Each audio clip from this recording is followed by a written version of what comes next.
গান গাইতে গাইতে ঠাকুর শ্রীরামকৃষ্ণ সমাধিস্থ হয়েছেন।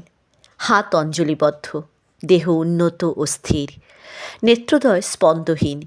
সেই বেঞ্চের উপর পশ্চিমাস্য হয়ে পা ঝুলিয়ে বসে আছেন। সকলে উদ্গ্রীব হয়ে এই অদ্ভুত অবস্থা দেখছেন। পণ্ডিত বিদ্যাসাগরও নিস্তব্ধ হয়ে এক দৃষ্টিতে দেখছেন। ঠাকুর প্রকৃতিস্থ হলেন, দীর্ঘ নিঃশ্বাস ফেলে আবার সহাস্যে কথা কইছেন। ঠাকুর বললেন, ভাব ভক্তি এর মানে তাকে ভালোবাসা। যিনি ব্রহ্ম তাকেই মা বলে ডাকছে। প্রসাদ বলে মাতৃভাবে আমি তত্ত্ব করি যারে, সেটা চাতরে কি ভাঙব হাড়ি বোঝো না রে মন ঠারে ঠোরে।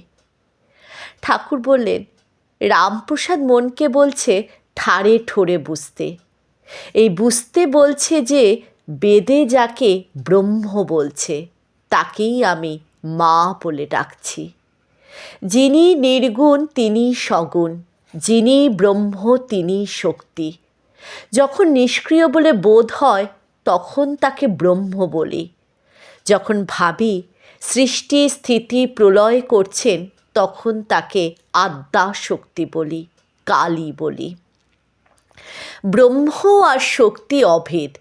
যেমন অগ্নি আর দাহিকা শক্তি। অগ্নি বললেই দাহিকা শক্তি বোঝা যায়, দাহিকা শক্তি বললেই অগ্নি বোঝা যায়। একটি মানলেই আরেকটিকে মানা হয়ে যায়। ঠাকুর বললেন, তাকেই মা বলে ডাকা হচ্ছে।